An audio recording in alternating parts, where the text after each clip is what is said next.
Okay, on record then 09CR 1968, Commonwealth versus Eric Lee Lockhart. If counsel, please state their name for the record.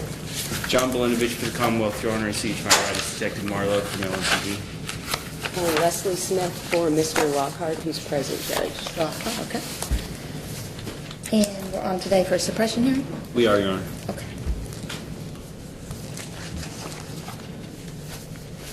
Are you ready for us to proceed? Mm-hmm. Commonwealth calls Detective Marlowe to the scene. Judge, I just want to note there's a witness that I intend to call who left and is supposed to be coming back. She should know not to come in, but If someone does, right. Okay. I can turn around. I'll try and keep a, Yes. okay, I'll try and watch She's it. just waiting outside if we don't see her. Here we go.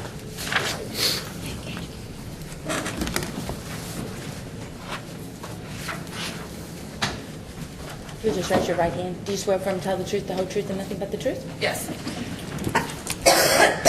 Detective Marlowe, could you please state your name for the record? Detective Crystal Marlowe, And your detective, who are you a detective with? Louisville Metro Police Department, 4th Division, How long have you been working there? 14 years. And in those 14 years, how long have you been a detective? A little over 2. And during that time, how many times have you done photo packs on people? Thousands. Well, and I guess as part of your regular training, you're taught how to deal with photo pack and things like that. Correct. Well, I'd like to take you back to the night of the incident. Do you recall this incident? I do. It was on 5/19/2009. Do you recall? Do you need a copy of your report? Okay, good. I have one. Do you recall approximately what time of day this occurred? Or actually, just take us back, and how did you get involved in the first place? I responded to a run from the radio system Okay. to assist the beat officers. And then, where did they tell you to go? 755 South Preston. And what happened once you got there? The victim was asking what transpired. He gave me a description of the perpetrator. I carry numerous photo packs in my vehicle. Okay. Do you recall if the victim had an opportunity to view the defendant when you were talking to him? Did he say that he actually got a good look at it? Yes. He did? Yes. And did he say that was he paying attention, or do you recall? Yes, he did tell me that if he thought he could recognize him if he saw a picture of him. Okay. And what was his description? What was his description?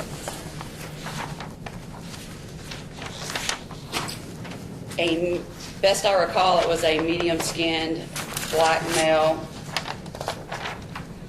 Okay. under the age of 18. Said he had I believe it was a short fro. Okay. And at the time, what was his levelty? What was he pretty certain after he saw the photo pack? Oh, very. He was at Yes. the time. Yes. How quick afterwards did you show him the photo pack? 15 minutes, maybe 20 minutes. And then, rough estimation, how quickly after the incident did you arrive to the scene? Shortly. I think the original run came in at 12:10, and I showed him the photo pack. I didn't write down the time. Probably within 20 or 30 minutes tops. So we're talking from the time it happened to the fact that he showed him the photo pack. It's roughly 30 to 40 minutes. Yeah. Okay. Check. And once you got there, could you describe for us exactly what, you talked to him, and once you got there, what did he appear? Did he appear shaken up, or? He, a little bit, not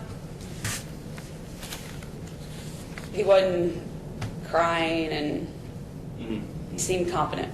He did? Yes. Did he, where did you show him the photo pack? Did you show him in the police car? Was it Nope. on the scene? On the scene, he was standing next to his Coca-Cola truck. Okay.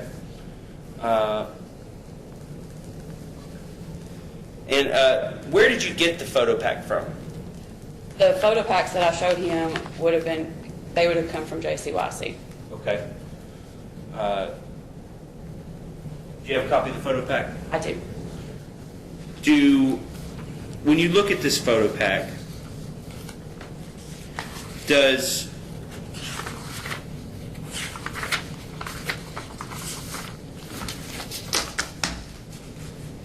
well, actually, 1 second.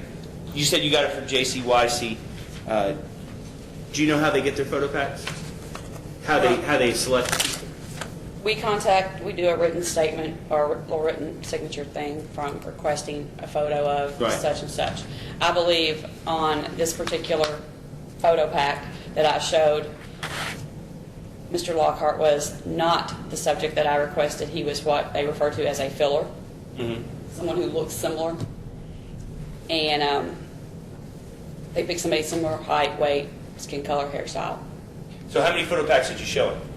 I believe to this particular witness, this was the second one that he saw, So in as I recall. So in the first one he wasn't in, Correct. but you said that there was somebody who was. No, the first, I carry photos in my car. I would pick photos that I thought were similar in description Yeah. to the person he described. I had 3, 4 in my hand. He looked at 6 photos. No, he's none of those. I hand him the next one. And on the next one, he's like, that's him, number 2. And that's the one that came from JCYC? Yes, they all came from JCYC. Oh, they all came? They all came from JCYC.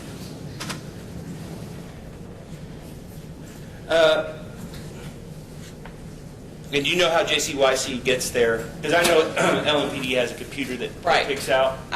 JCYC has a similar system. Can you describe that system for us? I don't know very much about their system. I know it is made up of photos that are taken when juveniles are processed.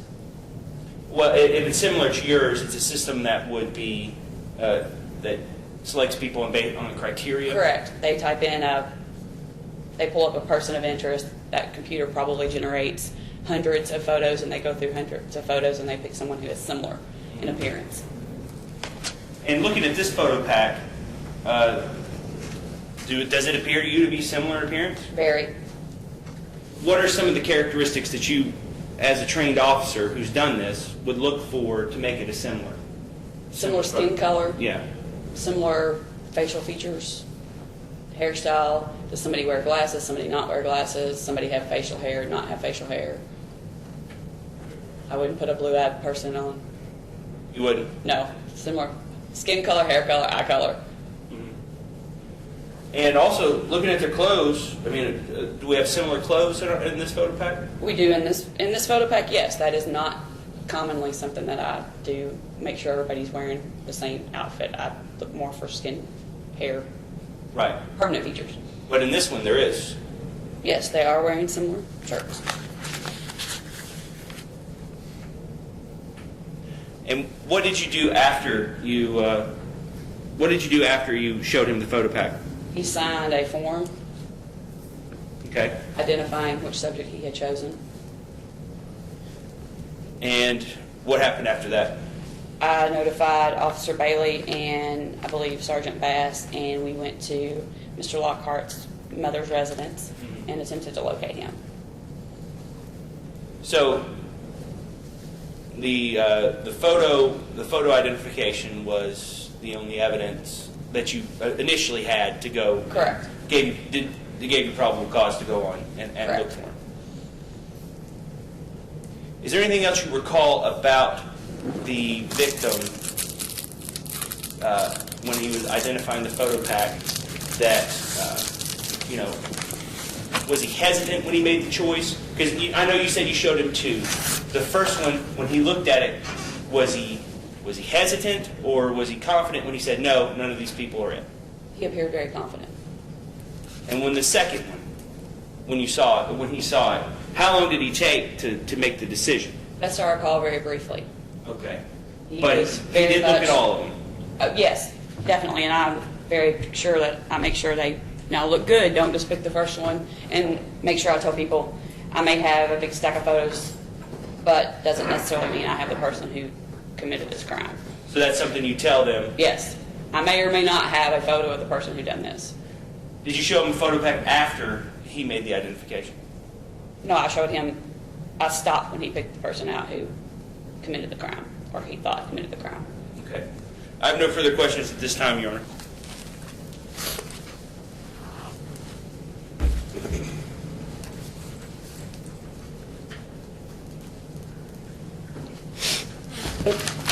And I was waiting for the court's go ahead, but Detective, if someone were to express to you that they might be no more certain than about 75% about the identification, so to speak, that they were making, would that amount to probable cause?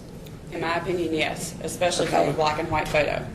Okay, especially with the black and white photo, because People pay attention to skin color, in a black and white photo, and that's when you look at someone, that's things that you look at is skin color, do you facial really features. do that with a black and white photo? In a though? black and white photo, you do not have that, per se. And from a photo, I myself am trained to identify people, and from a photo, I would find it very hard to be 100% sure from a photo who somebody was that I was even familiar with. So your answer is 75% certainty is probable cause? Correct. From a black and white photo pack? From any photo pack, I will take 75 to 80%. Okay. But this witness was more certain than that, I guess. I didn't ask you, I didn't say, hey, will you give me a percentage?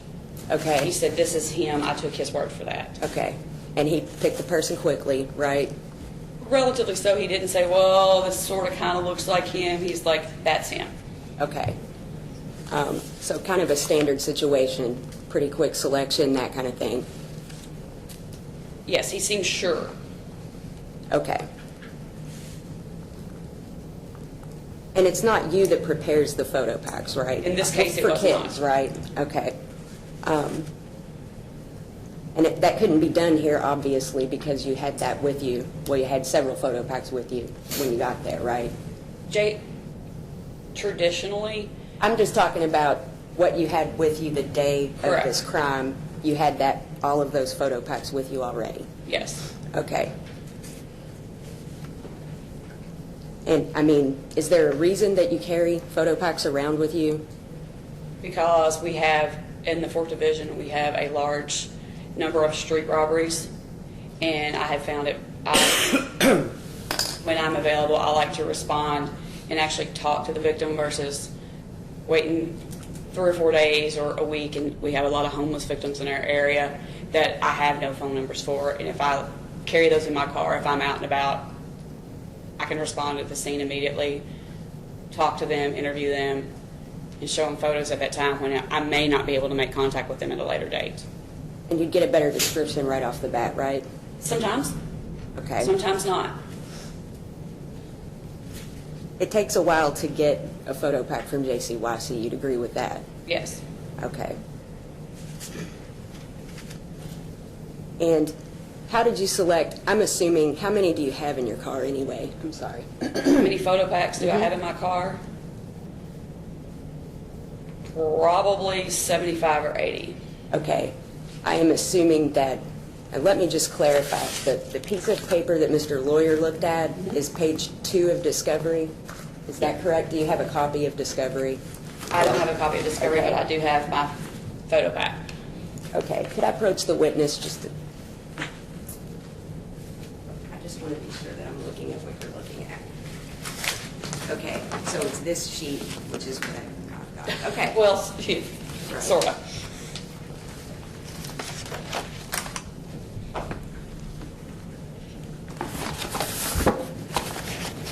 Are all of the photo packs that you keep in your car of children or other adults or, Or both. okay. And again, if you've got 75 of them in your car, How would you have gone about selecting which ones you showed to this victim at the scene? Based on a description a person tells me. Okay. And, I mean, again, what was the description? Blackmail, we know that much. The description that I recall on his, he said something about a short fro.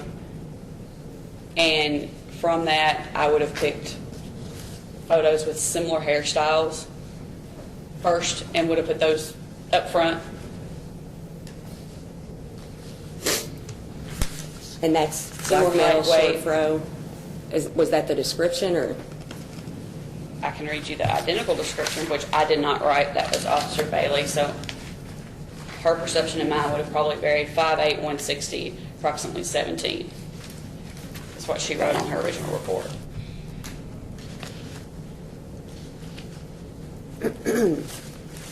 And, I mean, did you get those types of figures from him when you got there, or was it just blackmail, short fro? I got height, weight. What height and weight did he give you then? I don't recall because I don't. Height to me, sometimes somebody can appear smaller, taller. I pick somebody, I ask, was he thin build, was he thick build, was he fat, was he skinny, was he dark complected, was he light complected? Did he give you any of those types of characteristics? Or okay, so besides short fro and blackmail, what else? I believe he said muscular was another. Okay. You do try to make sure that people, just 1 second. I'll come back to that. So muscular, short fro, blackmail, is that about everything? Yes. Okay. I usually ask scars, tattoos. I'm assuming that was a no, or, okay.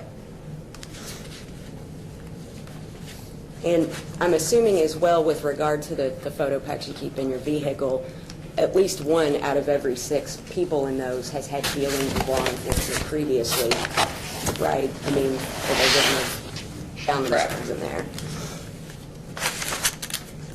That's how I obtained the photos. Okay.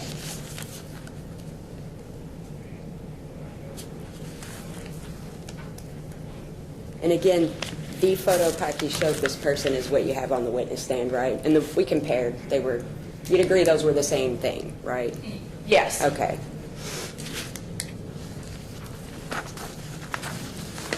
Do you know if my client was in any of your 75 photo packs more than once?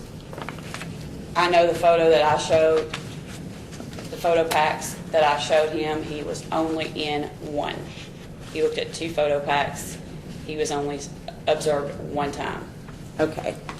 He was only observed 1 time? You mean? That's the one. He was not in the other photo pack 3 times. He was not in the other photo pack at all. He was in this photo pack right here. Of the 12 pictures he saw, you're saying He was my there one client time was in out of there 12. 1 time? Okay. Do you know if any of the people in these 75 photo packs repeat in any other one? And some of the ones that, yes, I'm sure a lot of our fillers possibly do. I know, like, if I requested a photo pack of Mr. Lockhart, and then I showed this photo pack as well, that would be twice, but I have to very carefully screen through my photo packs and make sure I don't show somebody the same photo twice. Okay. And, I mean, to your knowledge, is my client in there more than once of the ones that you've got? The ones I have now and the ones I had at this current time would greatly differ. Well, I mean, on May 19th, would he have been in there more than once? I in don't the think he 75? was. I'm sorry? I do not think he was. But are you sure about that? I mean, To the best of my knowledge, he was not in any of my photo packs more than 1 time in May. okay. Don't think so. It is possible that he was, though. But he wasn't showed. The victim wasn't. He Okay. was in my car, so If the victim saw more than 2, there's I a would not have shown possibility. him the same. I would not have shown a victim a photo of someone twice if I could help it. If you could help it. I would try my best to look at every single photo before I showed it to him and pick those out. and make sure I didn't show somebody the same filler photo twice. Okay. How long would you say you spoke with Mr. Lawyer when you got there before you even brought up pictures or anything? Briefly, 15 minutes or less. Okay.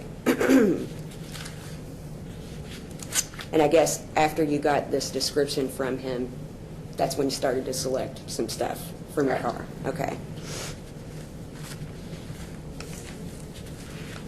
And at the time that you guys were talking, there were still officers looking for the person that had actually robbed Correct. him, right? And how shaken up would you say Mr. Lawyer was? He obviously was shaken up, but he wasn't. He seemed confident to me. He wasn't crying, acting silly or goofy or... Okay, so you felt confident in what he was telling you? Correct. Okay. And what exactly did he say when he selected my client? I can't repeat you verbatim what he said, but he relayed to me that he was sure that this was the person who robbed him. Okay. And I guess at the scene anyway, percentages never came up at all? You know, I don't think so on this one. If somebody's, well, sort of, kind of, a lot of times I'll tell, I'll say, hey, percentages. I don't think on this one it did.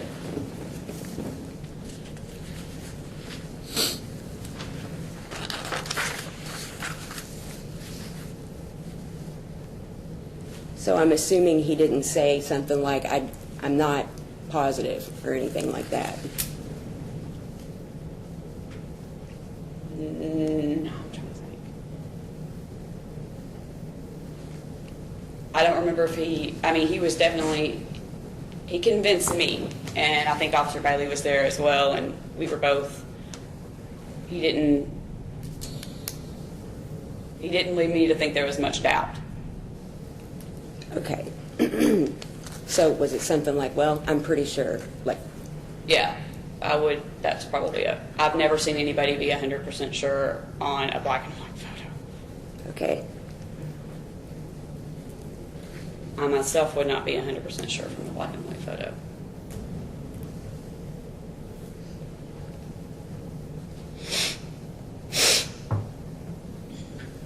And did he happen to indicate anything regarding clothing when he was speaking with you? I didn't ask about clothing. I'm sure he gave Officer Bailey a clothing description. Okay, because they were still looking for this person, right? Correct.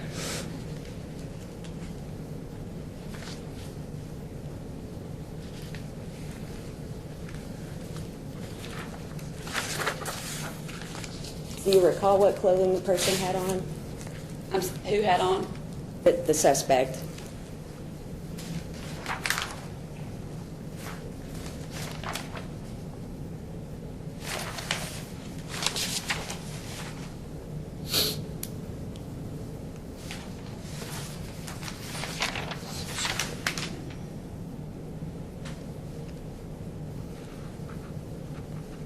It's not in here. Okay. Did you learn that at any point when you arrived, or?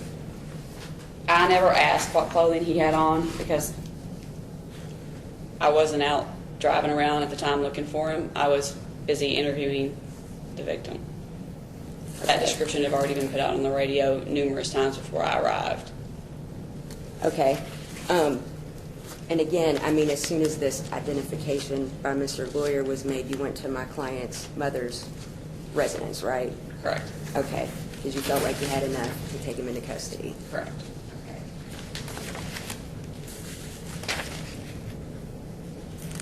Okay. And you investigated another robbery first at this same location, didn't you?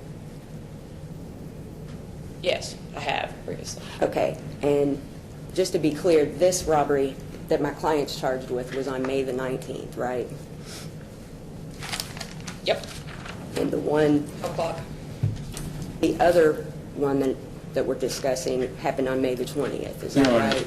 we're here, I'm going to object to relevance. I mean, we're not here to talk about other robberies with other defendants. We're only here to talk about what happened in this case.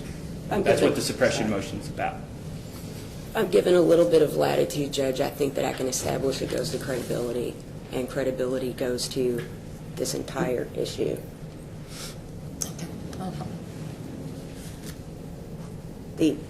The other robbery happened on the 20th, correct?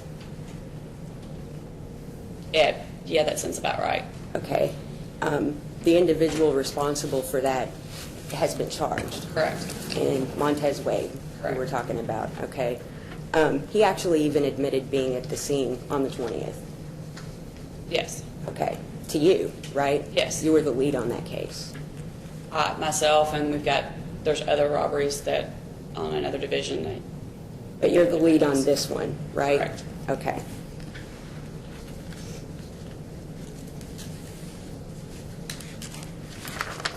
Because Montez Wade actually has like 3 other counts of robbery. Those are the other ones. Is that correct? Yes. Okay. Do you happen to know if Montez Wade was amongst any of the 75 photo packs that you carry in your car? At that time, yeah, I don't remember if he was a suspect. I'm sure probably he is. Okay. He was. He is not in the one in discovery, correct? That my client is also No. in.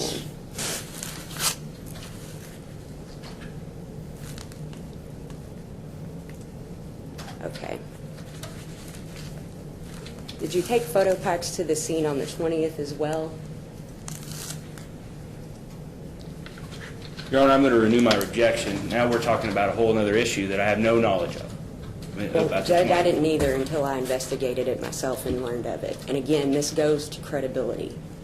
Well, and it goes to credibility if we go to trial on it. Not necessarily it's relevant for suppression issue.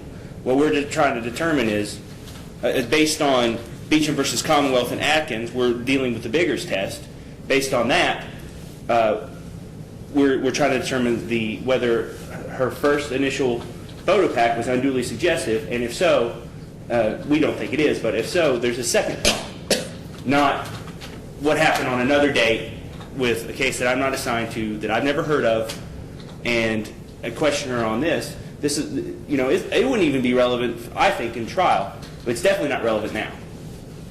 Again, it goes to credibility, and that is because credibility goes to whether the police procedures were unduly suggestive. The fact that there was another situation 24 hours later at the same location, again, Judge, if I'm given a little bit of latitude, I think the court will see where I'm going with this. But Okay, I'll let you do. do you recall if you took any photo packs to the scene on the 20th? In the parking lot on Preston, I didn't even respond to the parking lot on Preston. I was in juvenile court at the time. Okay. Did you at any point show the person from the 20th who got robbed any photo packs or anything? I did after a suspect had been developed by other officers. Okay.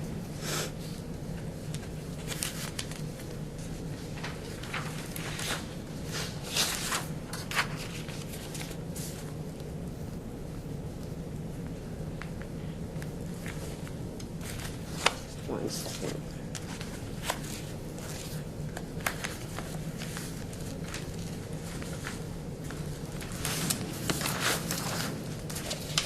And just to be clear, the only evidence against my client in this case involves this identification that was made at the scene on the 19th, right? Yes. Do you happen to know what the suspect from the robbery on the 20th was wearing?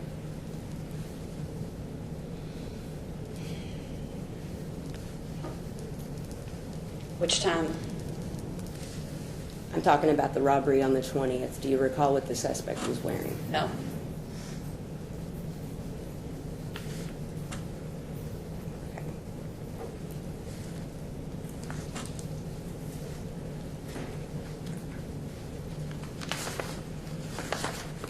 I'm going to bring your attention. Do you recall, and my copies are very bad, but this attempt to locate flyer, and I don't know if you have all of these documents in your file. Okay. And also there's a wanted flyer as well. Do you recognize this, Detective? I'm sorry. Yes. Okay. At what point did Mr. Lockhart go from being wanted for questioning to being wanted, I guess?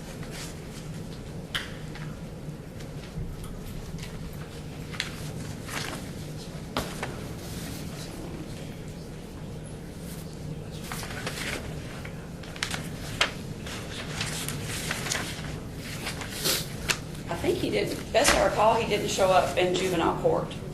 Okay. Was that After I filled out the, I'd call it an arrest slip. They call it a juvenile petition. I had called down there after the original date. He didn't show up. How quickly did that date come up after the crime happened? Any idea? No. Okay. He didn't live where, I guess there was documentation that he lived, right? At his Correct. mother's apartment. Okay. I'm assuming that was his last known address. Is that? His mother did provide us with, I believe, a grandparent that he was staying with, and officers did respond. They were trying to find him, and were unsuccessful in that. Okay. It wasn't because any additional evidence was gathered against him, right? That he No. went from an attempt to locate. Okay. Because by the time you were attempting to locate him, Montez Wade had already been charged with the other robbery. Is that correct? I put the juvenile petition in on 5/21/09. And Mr. Wade was arrested on 5/21/09, wasn't he? I don't have that case file in front of me, so Okay. if that's what the records say, then he probably was arrested on 5/21. Okay. You'd agree that if there was a documentation of that, that would have been Correct. his arrest date? Okay. Did you consider going back and trying to determine if maybe this wasn't an accurate identification? No, Or- because Mr. Wade and Mr. Lockhart do not look similar. Mr. Wade is much taller and has a very pronounced tattoo on his neck. Okay. And it's big. Okay. And they just don't look anything alike, do they? I don't think they look very similar. No, their height's off. The tattoo would be a big thing. It would be shocking if their descriptions were the same from the 19th to the 20th then, I guess. On height, weight, and lack of a tattoo, yes. And the tattoo is something that you definitely would notice.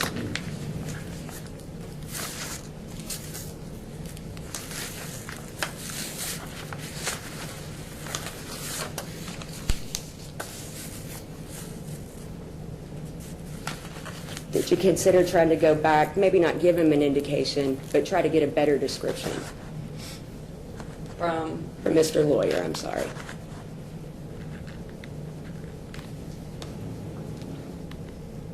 I interviewed Mr. Wade, and Mr. Wade was relatively forthcoming with the robberies that he had committed, and at no Did time... you go back to Mr. Lawyer and ask for a more specific description? I did not feel that it was necessary. Okay, because he was sure enough that you felt like the right person was charged.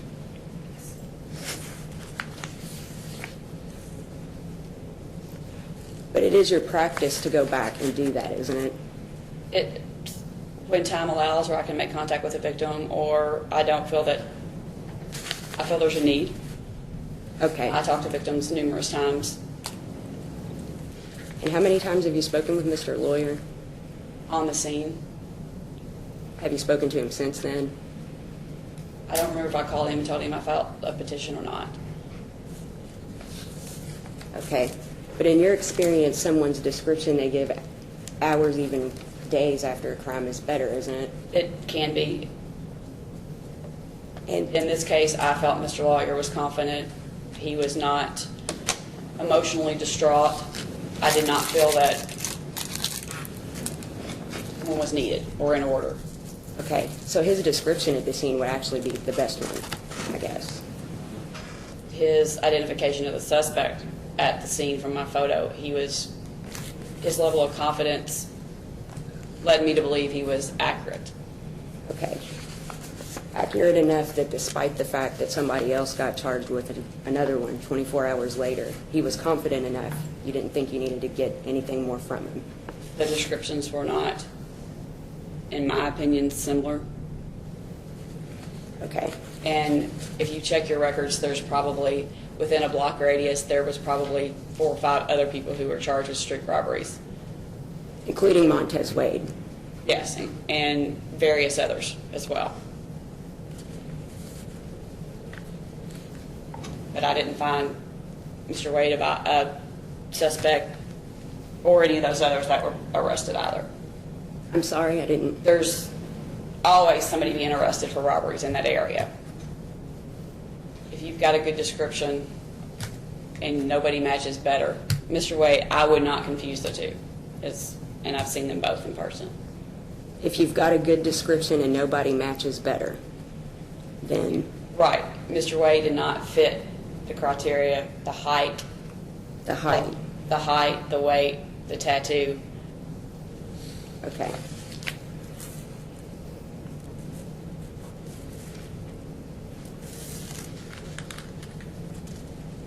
Did you pull the 911 on either of these robberies after the fact, or, okay.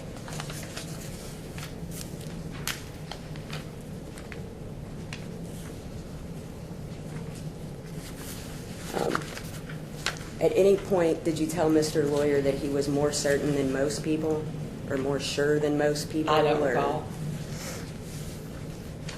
Is that possible? It's, yeah, possible. Okay. And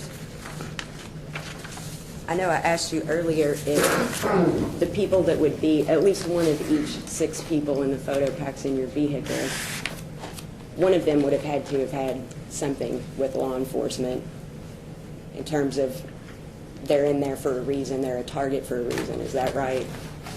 I mean, you wouldn't have them generated if you weren't seeing if someone would identify one of the 6 people. Or they could be filler. Okay. Well, I mean, not all 6 are ever going to be a filler, right? Correct. Okay. And do you recall referring to them as frequent flyers? I have called my frequent flyer pack in my car, yes. Or the usual suspects? No, not something, frequent flyers I do use occasionally. Do you say that to your victims ever, or? They're usually just other officers. Or to grand jurors? Possibly. Maybe members of the frequent flyer program. With regard to Mr. Wade's case, he was also charged by you as the lead detective, right, on another robbery on May 19th. Yes, I've got 2 cases on Okay. it. And that one happened about 3 o'clock in the afternoon.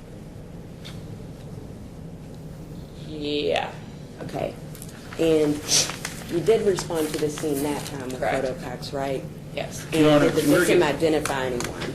Objection. Now we're getting into another robbery that, first of all, the Commonwealth has no idea about because it's not my case.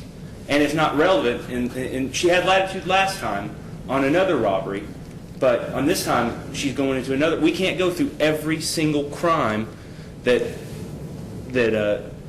happened on May 19th and 20th because it's not relevant to whether this defendant was shown an improper photo pack.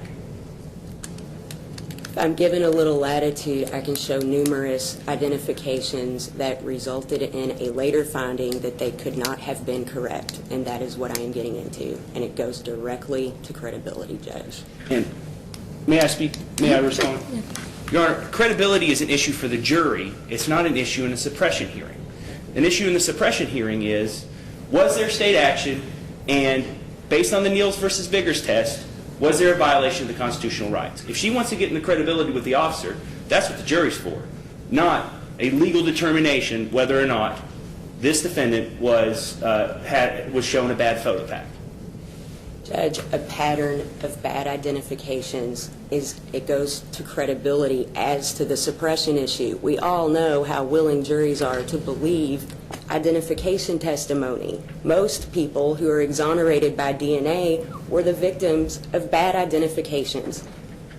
To just say, well, you don't really even get us, what do we get into at the hearing then? I mean, if there have been other situations where frequent flyers were identified and it was later determined it couldn't have been them, why are we here if that is not relevant? And is this the last one? There are numerous examples, and I understand what the court means by that, but I think it is all relevant.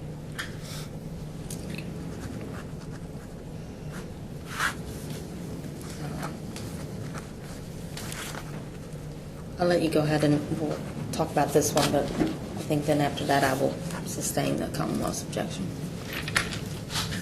As to the May 19th robbery, that was on South Hancock, was it not? Yes. Okay. And you did go to the scene with some photo packs, Correct. right? Did the victim make an identification? Yes. Okay. And who did the victim identify? I don't recall. Okay. Was it Montez Wade? No. Okay. And he actually confessed to that robbery, right? Correct. Okay. The victim at the scene identified someone who was not the person that confessed. Is that right? Correct. The person that he did identify, or the victim identified, actually was incarcerated when that happened. Is that right? I think so.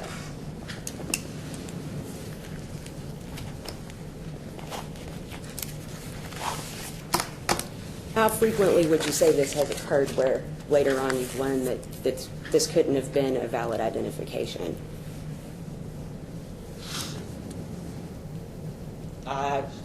Frequency on a percentage, I'd say maybe 5%. Okay. Because you've done thousands of... Of photo packs. I've showed hundreds of photo packs. I've made thousands. It occurs occasionally. Okay. I wouldn't say it's overly frequent. Okay. There have been other situations, though, where the suspect was incarcerated that had been identified. Correct. Okay. Would you say that's happened maybe 5 times, 10? I can think of twice that it's happened to me. Okay. Just twice?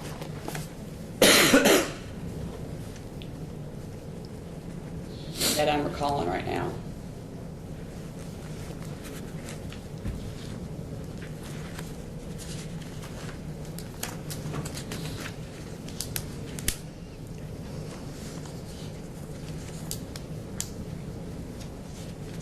Two different defendants. Do you recall the name of Perry Sullivan?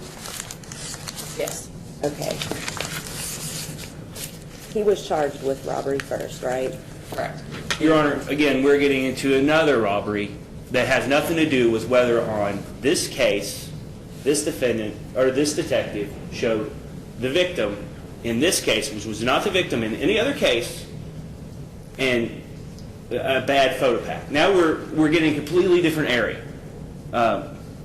She's had plenty of latitude. Okay, I agree.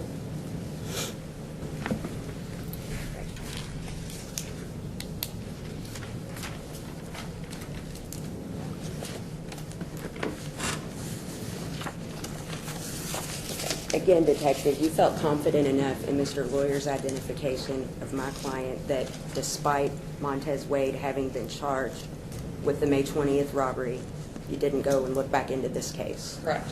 Okay. Because the descriptions just, there's no way they could be the same, or I similar even. I didn't feel that it was necessary. Because the descriptions wouldn't have been anywhere near the same. I didn't feel it was necessary.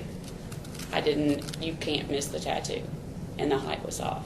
The height was off. That's all I have, Judge. Redirect, Your Honor. Now, speaking about Mr. Wade briefly, as I said, I don't know anything about Mr. Wade's case. But you keep telling us that the reason that you thought it was different was because it was a neck tattoo. Correct. Is a tattoo something that people will usually identify if it's present versus if it's not present? Seems like people do tend to especially something noticeable, will focus on a tattoo, a large facial feature. And that's through your experience of Yes. doing this hundreds of times? Yes. Now you said like I said, I have no idea who Montez Wade is. But does he have a neck tattoo that's prominent? Yes.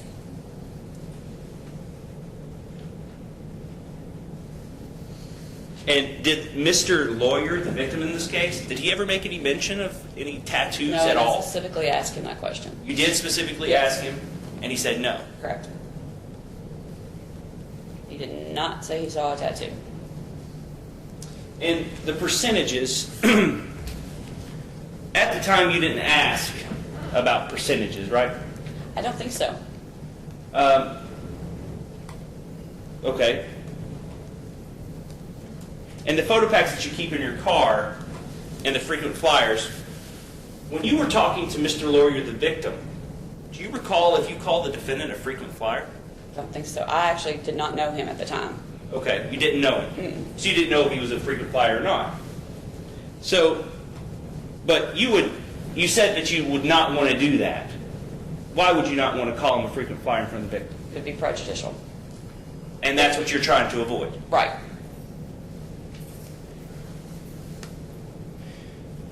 And there was mention of crimes in the area that occurred on the 19th and 20th. In your experience working that area, how long have you worked that area? 2 years. In your experience working that area, do different crimes happen by different people around the same time? Yes. And you said street robberies were common? Extremely. Do different street robberies happen around the same time with different defendants? Absolutely. But in this case, which is what we're focusing on, this defendant didn't have a neck tattoo, and he didn't put a neck tattoo in your photo pack Correct. because the victim said there was no neck tattoo. Correct. And the photo pack that you used was something that you normally use to avoid prejudice. Correct.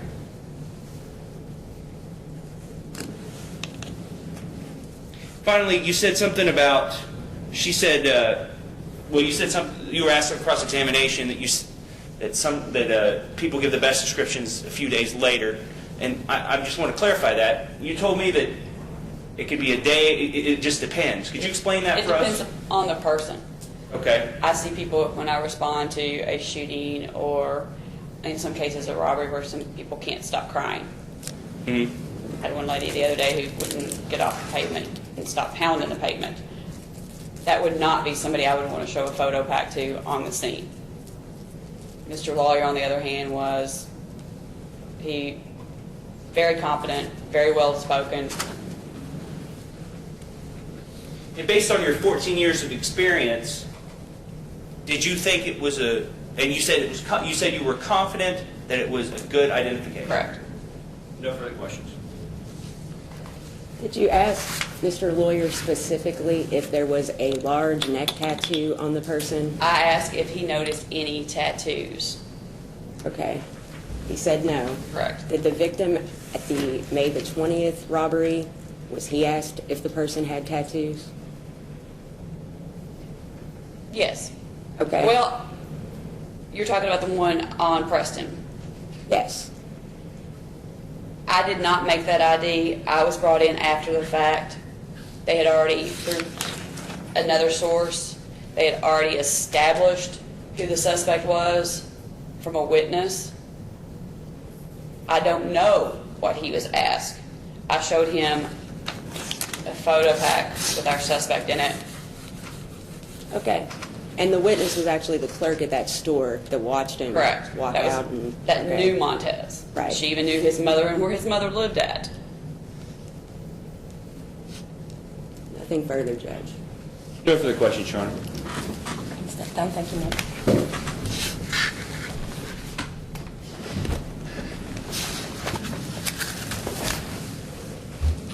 Commonwealth rest, Your Honor. Judge, I would call Becky Ellingsworth. He should be outside. I'd ask, Your Honor, what Ms. Ellingsworth is called for, because if she's called as an expert, the Commonwealth has an objection It's not, to that. Judge. Okay. Okay.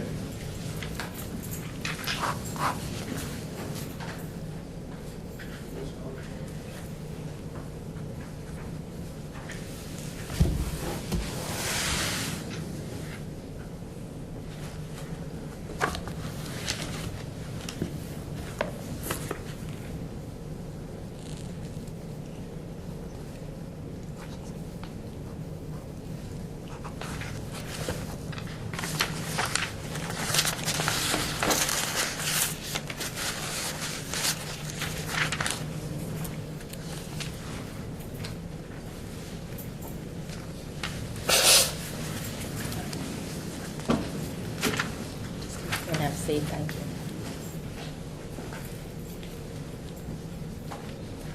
Would you raise your right hand? Would you swear affirm to tell the truth, the whole truth, and nothing but the truth? Have a seat, please. Could you state your name for the record? Becky Ellingsworth, Okay. And where are you employed? at your law office. Okay. Do you recall an investigative request by myself? First of all, what do you do at I'm my an office? investigator. Okay. Do you recall a request by myself regarding the case involving Eric Lockhart? Yes. And did you interview anyone as a result of that investigation? Yes, I did. Your Honor, I'd like to renew my objection. She was not on the scene when this occurred. She didn't have anything to do with the photo pack. And any type of credibility issues would go for the jury. It wouldn't go to whether or not, on that particular date, at that particular time, whether or not a legal determination was made, whether there's a good photo pack identification or not. She has nothing to do with that at all. She's irrelevant, and she's irrelevant based on that. Judge, the witness describes the crime in great detail, gives a description which is on the tape, and then discusses the process of being shown the photo pack along with the dialogue that occurred between himself and the detective. Most of what I have just indicated is the substance of the interview is impeachment evidence, and it goes to credibility. Within any hearing, credibility is at issue. Actually, Your Honor, during trial, credibility is at issue, which I completely agree. But in a suppression hearing, we're not here to have a fact finder make a determination. We are here so you can make a legal determination on whether or not the photo pack was a good photo pack or was it a legally bad photo pack. It has nothing to do with credibility. It is a legal determination. Credibility is reserved for the jury or the fact finder. Judge, then we should be standing here arguing case law, and I don't know why we call any witnesses, because in order to make a legal determination, facts have to be heard. That's what we're here for. The Commonwealth had to call the detective, and now we get to call witnesses. There are facts the court looks at a hearing, which we're entitled to and which we're having. I mean... Okay. I'll note the objection, but I'll allow you. Ms. Ellingsworth, did you tape the interview that you had with Mr. Lawyer? Yes, I did. Okay. Do you have that with you today? Yes. Okay. Could you play it for the court? Your Honor, I'm going to object to the playing of any interview. I haven't heard it, first of all. And second, it's, you know, she's here to testify. If Mr. Lawyer wants to come in and testify, which he will at trial, then that's when, if there's been no impeachment. There's been no impeachment for Mr. Lawyer. Mr. Lawyer hasn't got up there and said anything for him to be impeached with. I'm not trying to impeach Mr. Lawyer, Your Honor. I'm trying to impeach the detective, and hearsay is admissible at suppression hearings. And we haven't, and I agree about that, but we haven't even determined whether that's Mr. Lawyer or not. Nobody's called him in here to ask him. We can ask Ms.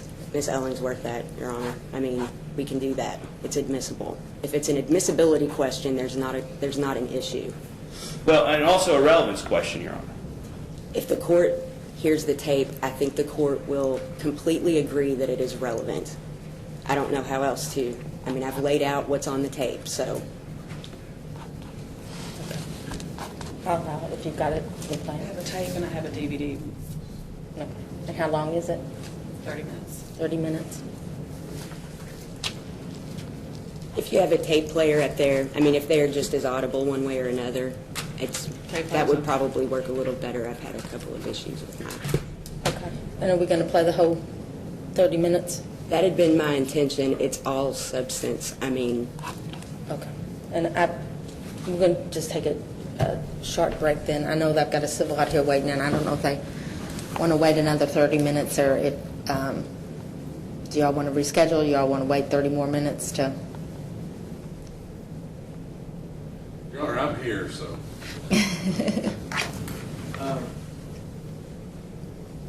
You all haven't come to an agreement or anything, have you? It's not going to be something short, right? We're like 5 or 10 minutes, I think, Judge. Oh, 5 or 10 minutes? Okay. Well, we didn't do that. If y'all don't mind, just take a 5-10 minute break and let them get theirs, and we'll be right back with you. Thank you. sorry, Becky. No, it's okay. I didn't have the number for you.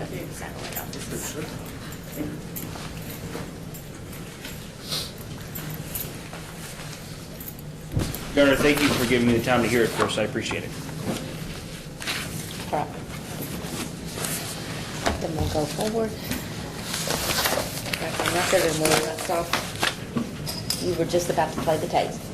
Actually, Your Honor, could we she's got a DVD. Could you just stick it in the computer and then make it play that way? It's better. You weren't even speaking to me. I don't know why I said that. Huh? Never mind. Nothing. I'm just...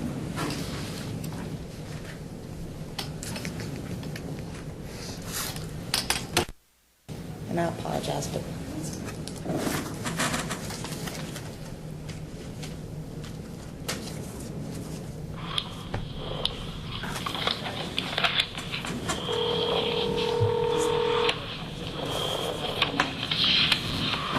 Hello?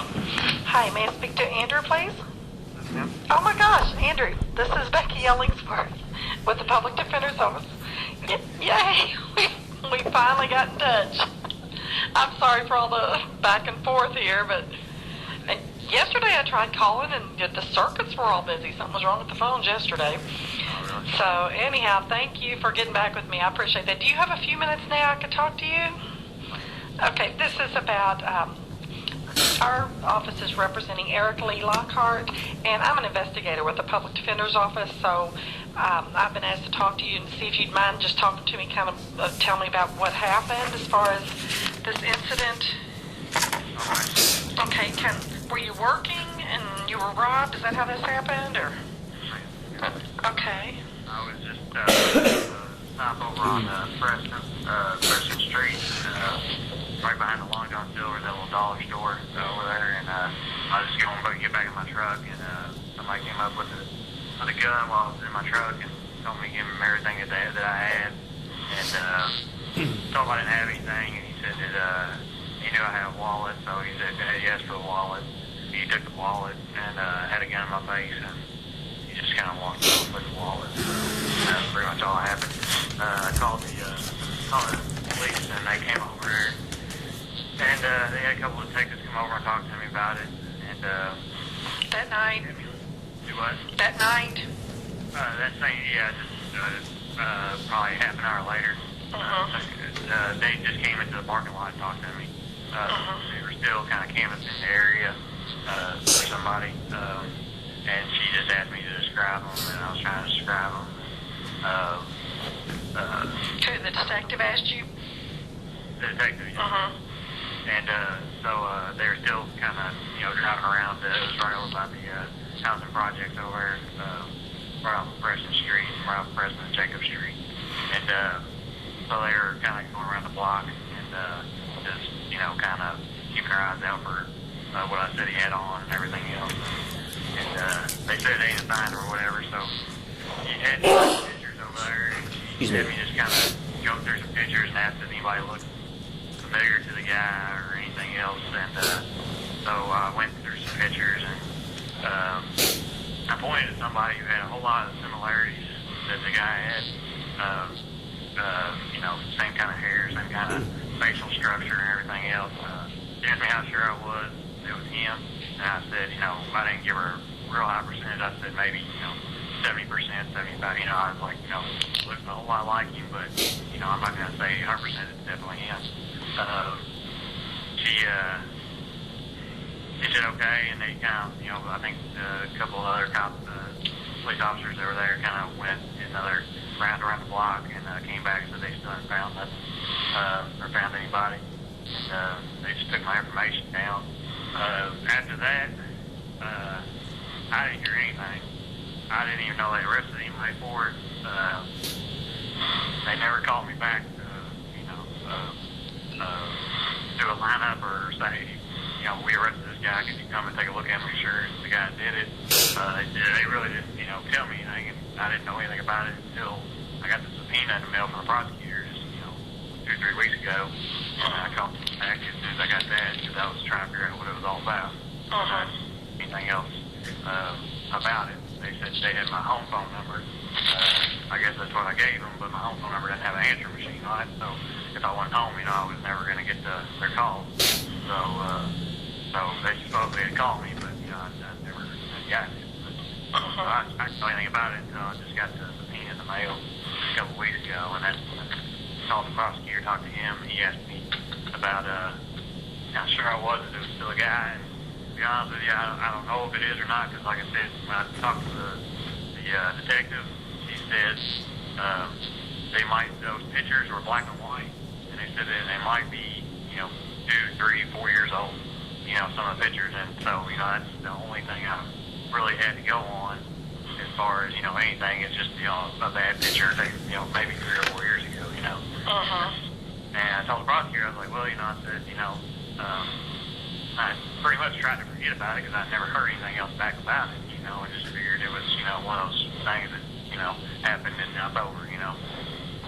So I tried to forget about it, and then he, you know, said that they had this guy, and I was like, well, you know, I don't know if it's him or not because, you know, I've never seen another photo or anything else. And I tried to tell him that, you know, if he could, you know, somehow get either a lineup of the guy or, you know, a color photo so I could take a look at it. I could probably tell him or Joel or anybody if it was him, you know, or tell him it's not. Then, you know, then save you all a lot of time, you know, save everybody a lot of time and effort. Because I've just never, you know, nobody's ever contacted me about coming in, you know, actually identifying their position. Oh, okay, so you asked them if you could get a color photo or a lineup or something to be a little bit more sure or to see. And he kept asking me, you know, to put a percentage on how much I still thought was him. And I told him, you know, maybe 75%, somewhere in there. But, you know, that's based on 3 months ago on a picture that was maybe 3 or 4 years old, you know. And, you know, I feel like I would remember you know, if I saw him on a up-to-date photo, you know, or something. If I saw him or something, you know, I could be able to tell somebody, yes, it's definitely him, or yes, it's not him. And I don't want somebody who's innocent to go to prison. And so, you know, if he didn't do it, then, you know, I don't want you all and the prosecutor, I'm busy enough with everything else, so I don't want to be up all y'all's time. If, you know, y'all got other things to do too, and, you know, that's why I wanted to get, you know, at least, you know, want to know for sure, hey, this is the guy, so everybody can move forward with that, you know, or not. You know? right. And so you've never met with anybody again? You weren't given the opportunity to kind of see a different picture? It's just that first time? No, and that's what I said. I don't, you know, I don't even know if it's the actual same guy that I pointed to or not, you know, on those pictures. I'm assuming it is, but, you know, nobody's ever told me one way or another if it was definitely that guy. I'm sure, you know, police, you know what I thought went through and, you know, probably just asking some questions about, you know, I don't think they were arrested just for, you know, me pointing to or anything. I hope not, but, but yeah, I just, you know, I don't have any, you know, until I see another picture of the guy or something, you know, I don't, you know, right. You know, yes or no, it's definitely him or not, you know, and I don't want to, you know, take up everybody's time with, right. I don't Yeah, I mean, they keep asking you what percentage you're sure, and you explain that, you'd like to see a colored picture or at least, a lineup or something to be sure. I see. Okay, so before the identification procedure, like after you arrived and called the police, once they arrived from that point on, like how many cops responded at first? There was a uniform, at least one uniform, might have been two uniforms, and then one detective came over. So it was, I want to say it was two uniform and then one detective, I think. Okay. One of them came over and took all my information, and then contacted the detective, and then she had a partner or something that drove around the block, kind of just activity or whatnot, I guess. Okay, so the detective that came to talk to you was a woman? The detective was just man. The detective and the first police officer that got there was a woman, and I think there was another man that was there also. And so did you call 911 from your cell phone? Yes, ma'am. Okay. And you gave them a description of the person as far as what he was wearing? Do you remember what kind of clothes or what your description was? I told him I think he had a black pants, like black jeans on, a white shirt. It wouldn't, didn't have any screen print. This is what I'm trying to remember from 3 months ago. Right. But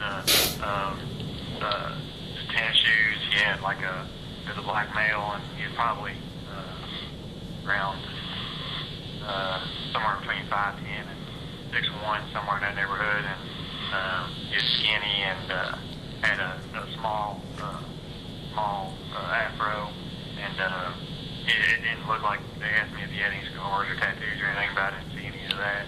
And I just told him, I described the gun and said it was a black, all black gun, looked like an old gun, looked like it was almost like a put together gun almost, but it was definitely an old gun where it was kind of been rubbed off and stuff a little bit. So, but that's really I think most of the description I gave him. Mm-hmm. What about how old or? He was younger. He was probably somewhere between 18 and 23, I would think. Okay. That'd be good. And about how you said about 5'10" or 6'1". What about weight?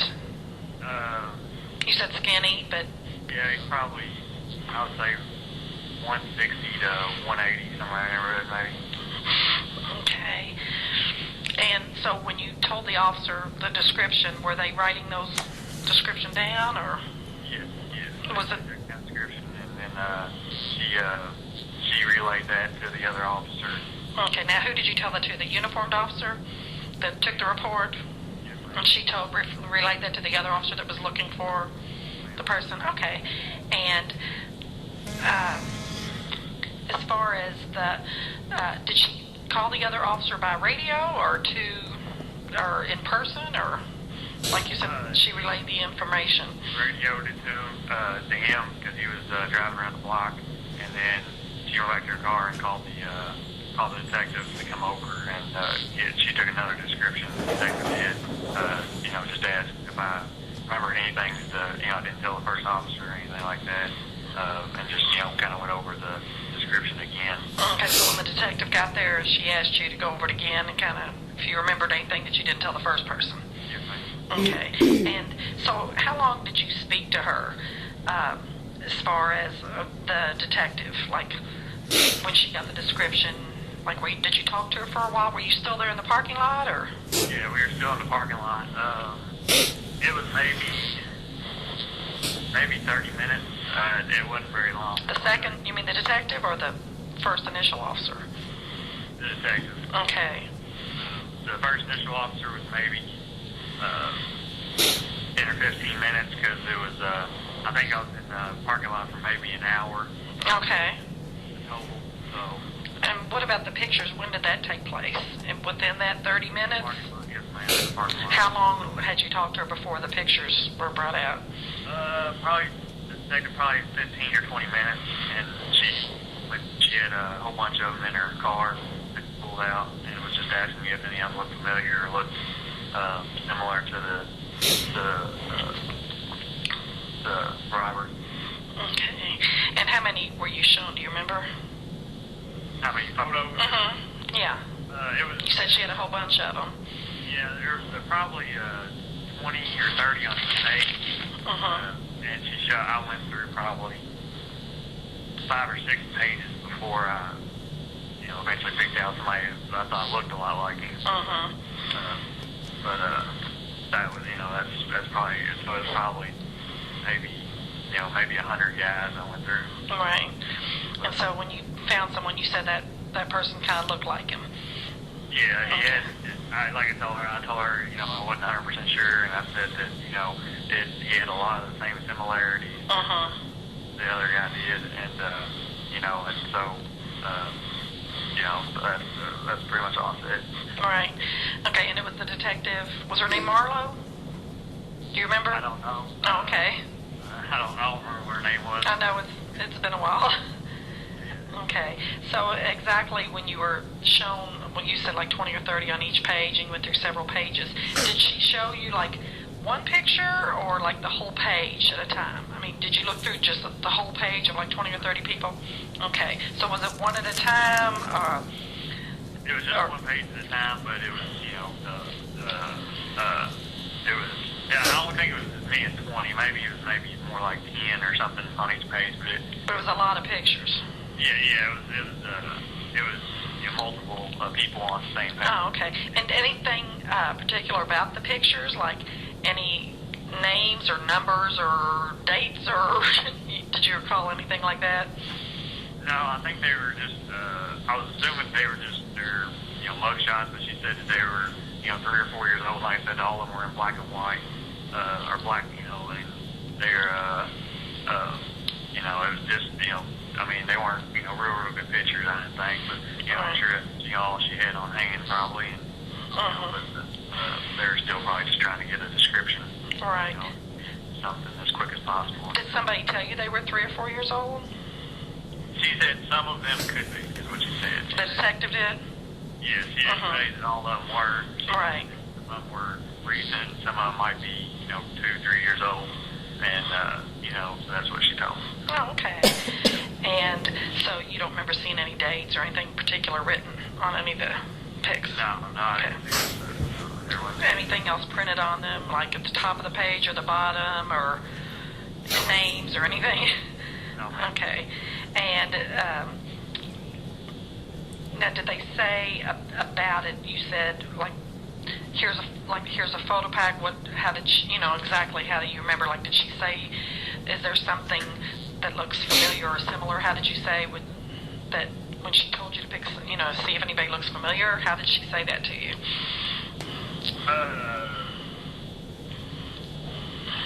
Hard for me to remember 3 months back. I know.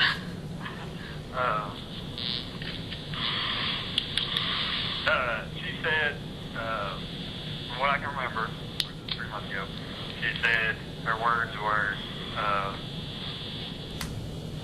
look through his pictures, see if there's anybody that looks familiar or resembles the assailant or whatever.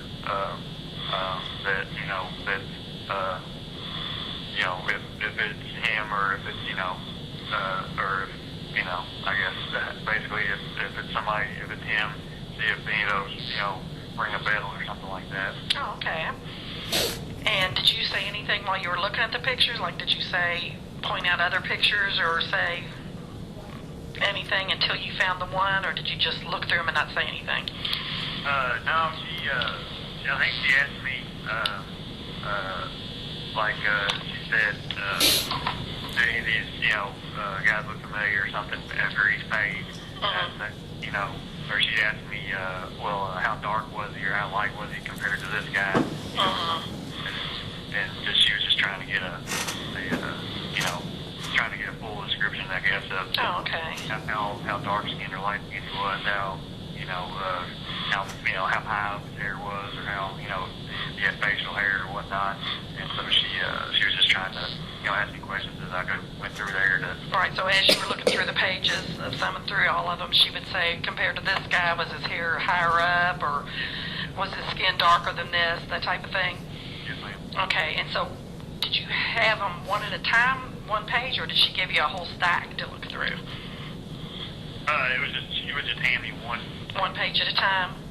Yes, ma'am. And did she have them all with her, or was she getting more out of her car at the time? Like, as you looked through them? She'd give me, I guess she had, like a small stack of them, and then we go through. Oh, okay. And I guess she had some more. I don't know if she had any more in the car or not. Oh, okay. She went back to the car. But I mean, it's not like she went in and picked more out, as you said his hair was different, or that she already had them all right there with her? Yeah. Okay.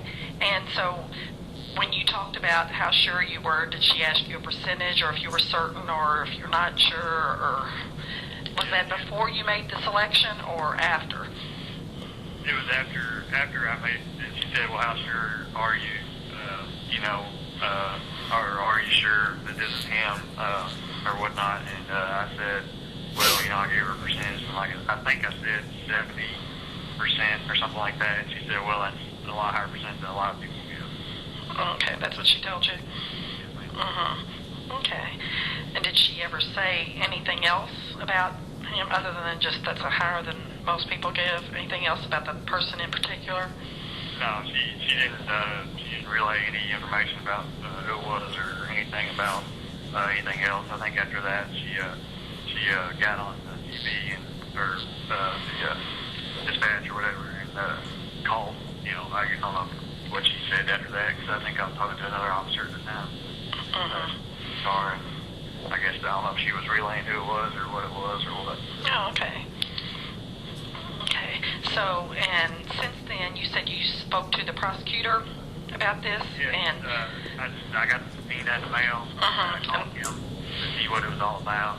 Okay. And I just told him, he was just asking me questions about how sure I was it was still him and all this other stuff. And I was like, well, we need the percentage and, the best of my knowledge, but I feel like this be, a more recent photo or color photo or something. Right. And you told him at that time something like maybe 50 to 65%, but I'd still like to see, either a lineup or a colored photo or a more recent photo. You told him all that in the same conversation? Yes. Okay. And so when you were working, where were you working, like when you arrived? You were delivering something, or? Yes, ma'am. I'm a truck driver for Coca-Cola. And, Oh, okay. That real small dollar store, Smoketown dollar store over there right behind the Long John Silver's on Preston Street. Okay. In the parking lot. Had you already made your delivery? Yes, ma'am. Okay. And I'll just get back to the truck. Yeah, it's my last one. Okay, so was it a vehicle, like a work vehicle? Yeah, it was a tractor trailer. Tractor trailer? And I was up in the cab, and I was writing my time window down. And usually I shut the door, but for some reason that day I didn't shut the door. And I was leaning back to shut the door, and he was standing there with a gun and sitting there staring at me. So. Oh, now does it sit kind of high off the ground? Yes, ma'am. Okay. And where exactly, like, was it parked right in the front, or do you park like in the back when you got a big truck like that? But for whatever reason that day I parked in the parking lot, and I was in the parking lot. Okay, any particular place in the parking lot, or like which direction were you facing? I don't know if you remember that or not, but... I was facing away from the building towards, I'm trying to think what the street is right there. I don't think it's Jacobs, but it's going out of the parking lot, but not on the Preston, but the other. I was facing away from the building that I was delivering to, basically. Okay. I can't remember what the street is that can cut through that back way, if it's Jacob or not. Okay. And so how long had you been there? Did you just get back in there and you were doing your paperwork, or had you been in there for a while? Yeah, I just crawled into the cab and just leaned over to the passenger seat right on my itinerary. Oh, okay. That's when he must have ran up right behind me. You didn't see anybody before that? I Well, I saw somebody out of the corner of my eye, but I didn't pay any attention to it because, I was, doing what I was doing, Right. And so I seen him out of the corner of my eye, but yeah, he must have just, came right up on me after I got to the cab. Right, but nobody, it didn't mean anything to you if you saw someone in the corner of the eye. You just really didn't notice anybody prior to him approaching you. You didn't feel uneasy or anything, obviously, I guess, if you left your door open, right? No. Okay. And what direction did they approach you? He was coming from that street. He was coming from around the housing project from that street that I was facing towards. Okay. He was coming from, there's like a little alley that goes behind a dumpster right there, and he was coming from that way. And, Okay, so he there was walked. a car parked over there whenever I was there, but by the time the police got there, the car was gone, but I don't know if that had anything to do with it or not. I thought that they saw him. I saw something happen, but by the time the police arrived, they were gone. So, but he didn't get in the car. He walked back through the rest of the housing project. Oh, okay, so after it happened, that's when he walked back towards the projects, through the projects? Okay, and so you didn't notice if he came up behind or up the side, or he was just all of a sudden there, right? Yeah, he was. I saw him in the corner of my eye. I think he was coming from around the front of off that street, but like I said, I can't think of what street it is. But probably came from around that front of the housing project there. But he was, basically in the parking lot whenever I was getting into the truck. I think so. He's coming from the parking lot. I don't know if he's just standing around or walking towards the street, or just waiting around for somebody or what. Okay, and so from the point you first saw him, I mean, that's when you already had the gun out then?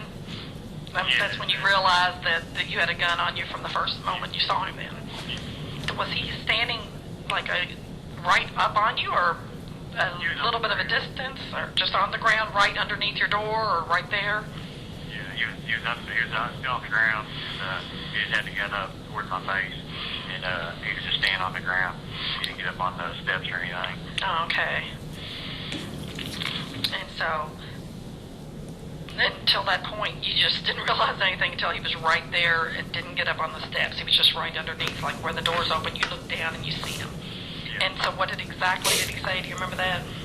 He said, "Give me all you got." I told him I didn't have anything. He said, "Give me your wallet. I know you got your wallet on you because I've seen it," or something. I guess he saw it multiple times on my back of my pants, I guess. Right.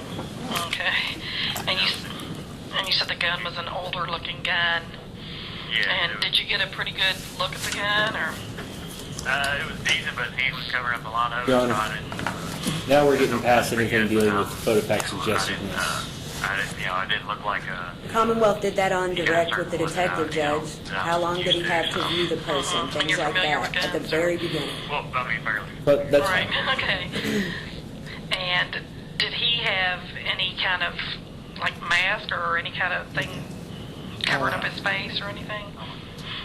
Okay, so he just stood right there and said that, and then I know you got your wallet, and then you handed him the wallet.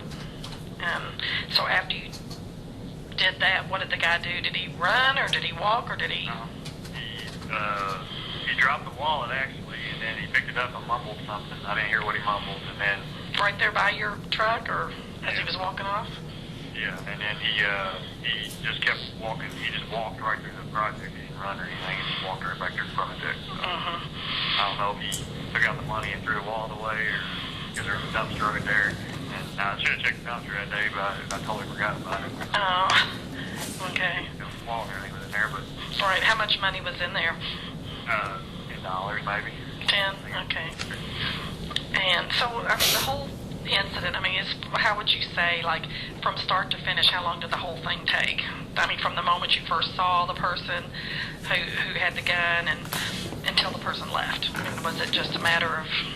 Maybe 2-3 minutes. Okay. Maybe not even that long. It might have been about a minute and a half or something. It's pretty quick. Right. Long enough for you. Okay. And, okay, so the prosecutor, no one else has contacted you about looking at pictures again? And when did you talk to the prosecutor? When you said when you got the subpoena, how long ago was that when you asked him? As soon as I got the subpoena, I think I got the subpoena a Friday. And so I called him back, I think the next time I got a chance when I got off work at Eastbound. It was Tuesday or Wednesday, probably next Tuesday or Wednesday, so it's probably, I think it's been maybe a week and a half, maybe 2 weeks. I had a talk letter saying that y'all wanted to talk to me also. Right. Okay. Later. And they haven't been back in touch with you or anything to show you another picture? He said he was going to turn everything into the public defenders or into people taking care of the case. I guess he was going to turn my interview on the phone with him and everything over to y'all, I guess. He was going to see, go from there, I guess. Okay, but he didn't say anything offer about another picture or lineup or anything, what you asked him? He said that he'd see what he can do on that, but he said that I guess he wanted to talk to y'all or something. I don't know what he was wanting to do before he had to call me back to set anything up anyway. So Right. that he get that information over to y'all and he'd try to. Okay. Okay, well, so from when this first happened, and you called the police, how long of a time had passed, from the time the robbery happened until you actually picked out an ID? I mean, it was all that same night, correct? Yes, ma'am. It was all maybe, it happened in the middle of the day at about 12:30. Okay, so, We're at 12:30 in the middle of the day, and probably by 1:45, 2 o'clock, I was heading to my last stop. oh, okay, so after this happened, the police were called, you talked to the police and the detectives and gave them the description and everything, and then the police detective had the photo packs with her, and that from the time you looked through them all and were able to pick someone similar, that was already, so that was over 1:45, 2 o'clock then? So it was all over then. Okay. Well, I really do appreciate you explaining everything to me, Andrew. I really want to thank you so much for your time. So the address that I had for you, is that your home address or your work address? My home address. Okay, that was the correct address? Okay. Well, I certainly do appreciate you going through everything with me, so thanks once again for your time. I appreciate your help. Do you know anything? Are y'all going to talk to the prosecutor or anything? Well, I'm an investigator. I'm not an attorney. His attorney works at my office. So, you're right. He's represented by a public defender, and she works at my office. And so I'm just the investigator assigned to the case. So just trying to talk to, find out from you what happened. So I really appreciate your help. Thank you. So, Hopefully I'm in help. okay, well, thanks. I'm glad we finally got a hold of each other. So thanks for all your patience. Okay, bye-bye. I have nothing further, Judge. Well, the this two witness. 911 calls. Well, I meant from this witness. Oh, okay. Do you have any questions of the witness? Yes. You weren't there at the scene the night, were you? No, You never actually asked Mr. Lawyer any questions at the scene, did you? no, not the same. And other than phone call, you never actually have met Mr. Lawyer, have you? No, You've never seen him in person? no, And you have, and you currently don't work for, or have you ever worked for LMPD police? no, So you've never been, have you, so you've never worked for the police? no, And, sorry, I've got a cold. You're fine. You've never, you weren't there at the scene, you didn't interview him there. Have you ever, you've never actually been to the scene, have you? Seen the crime? no. Okay, no further questions. Okay. Thank you, ma'am. You can step down. Let me get you back your tape here. You still have your tape.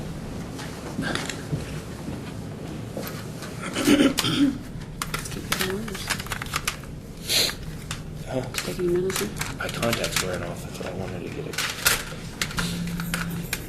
Okay, so I know.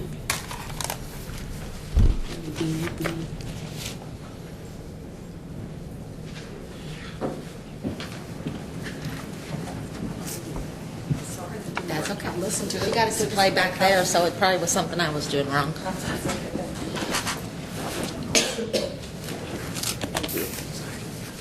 And I know I've already stated that I intended to introduce these two 911 calls, Judge. The first would be the one from May the 19th, that being the one my client's charged with. As I said earlier, I don't know if we were on the record, that's why I'm kind of repeating. But they are certified with a separate audio file by MetroSafe, so I can Okay. play that as well. I intended to do that. I'm trying to make sure that this will play properly. I think it will. And the Commonwealth has the same objection to the May 20th and the May 19th as being relevant, just so we're on the record. This is the certification for the 19th. Okay.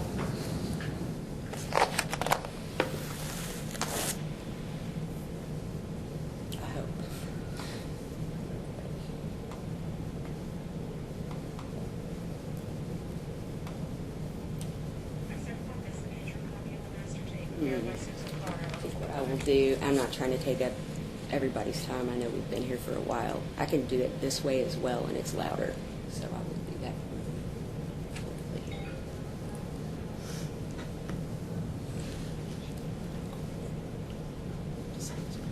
I apologize. I thought that was louder than it was, and I'm trying to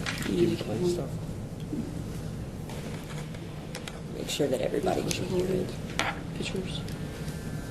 That's cool.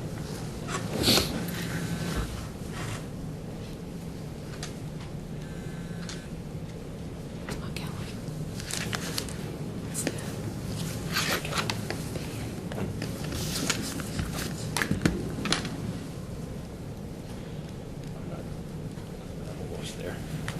2 instead of 4. It was cheap. I have 2 cell phones. That's just record driving notes.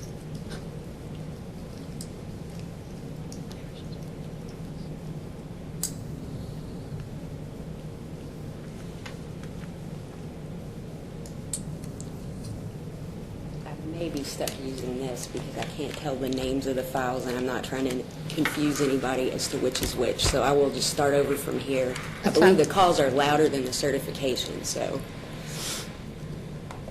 I certify this signature copy of the master tape prepared by Susan Carter of Louisville Metro Safety Communications. The date of the tape is May 19, 2009. The time 12:05 and 29 seconds. Via call received on 913. A copy of the tape will follow. I certify this signature copy of the This is the actual call, Judge. It's the May 19th call. Yes, it is.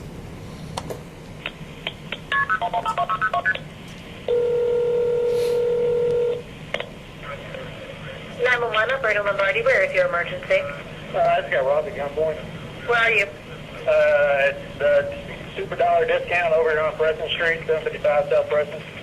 755 South Preston? Yeah, there's a black male, about 6 foot. Hold on 1 second, I'm going to get that information from you in just a moment. Okay. Super Dollar discount, and the store got robbed? No, it was just me. I'm a Coca-Cola driver, and I was crawling into my truck to get back to go and make another delivery, and he came up with a gun. Okay. He told me to do everything, yeah. Okay, what's your phone number?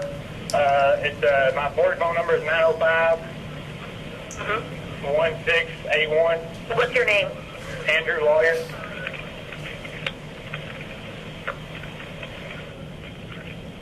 Hold on just 1 second. Okay.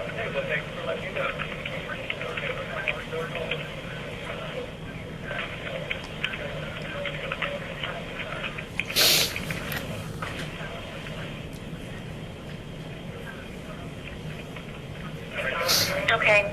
The person that did this, what did they look like? They were a black male? It was a black male, about like 6 foot, 5'11", 6 foot. He had a white t-shirt on, black jeans. Had he been drinking or doing drugs? No, Could no, you I tell? can't. And what kind of weapon did he have? It's a black handgun. It looked like an old model, but it didn't look like anything real new. But he looked like a young guy, like maybe 17, 18, somewhere. 17 or 18? Probably, he might be 19, 20. I mean, somewhere between 17 and 20. Where did he go? He started walking back through the project over here, through, He was on foot? he was on foot, yeah.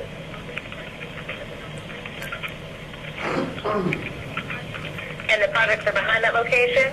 Behind where you are now? Yes. And he started walking back towards Jacob Street. Back, I guess, it'd be north, I guess. EMS can cancel the West Market. What street was he on? I was in a parking lot of Super Dollar discount. Okay, so he wasn't on the street. He was walking up towards Jackson Street. Yeah, he was walking down Rose Lane Court, and then he went through the projects, and he went through the little pathways to the projects back towards Jacob Street. Okay, how long ago did this happen? Like, just right before I called you, 2 minutes before I called you.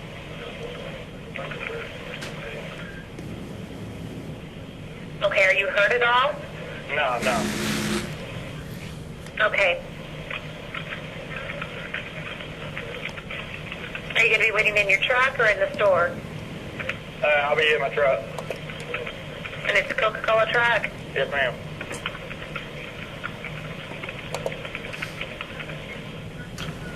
All right, I'm sending my first available unit over to you, okay? If anything changes, call me back. All right, thanks. You're welcome. Bye-bye. I'm trying to now open the other one, which I can do quickly. This is, again, the certification for the audio, and it is, or for the 911 call. This is with regard to the May the 20th incident. I certify this to be a true copy of the master tape prepared by Susan Carter of Louisville Control Center Communications. The date on the tape is May 19, 2000. With 13:11:59 seconds, via call received on position 6. A copy of the tape will follow. I certify this to be a true copy I of the stopped master it, I'm sorry. Okay, and then this is the actual call that was made on the 20th.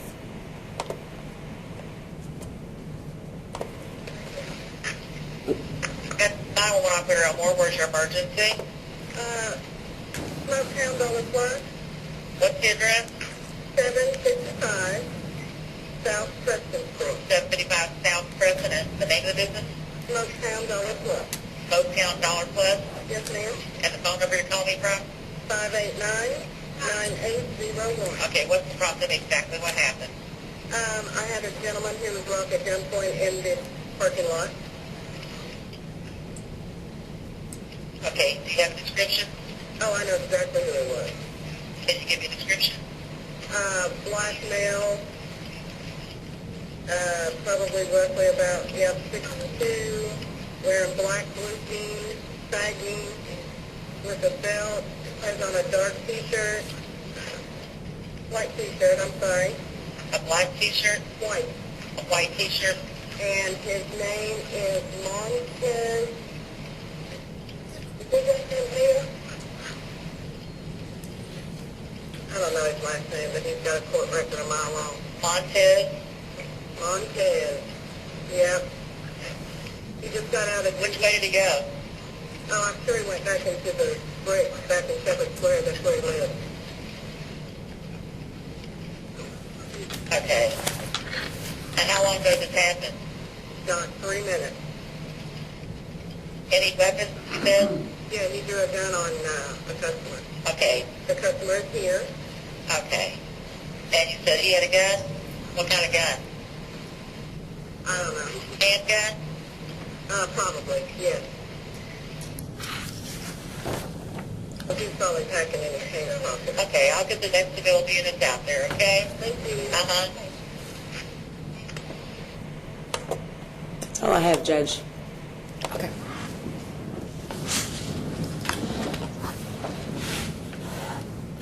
And from what y'all were saying before, y'all want to brief the issue? I did, yes. Okay. And I'll provide copies of, I can provide copies of these calls as well. I don't mind doing that at all. It's pretty easy to do. But Can you email it to me? I can do that. Any way you want to work it out is fine. All right. I think our other briefs are due January 1st, Your Honor. We can make these due January 1st too, that's fine. I'm trying to, probably it needs to be no later than that with our trial date, which is the 19th, so that's fine. That's fine. Y'all want to do simultaneously, just Sure, for the first? that's fine. Sounds good. Do y'all want any further pre-trial before them? I don't know of the need for one at this point. I don't know what the Commonwealth might think about that, but Okay. Yeah, just so if you need one, you'll let us know? Yeah. Okay. All right. Thanks, Judge. Thank you all. Sorry for the sniffles there. My contact ran out, so.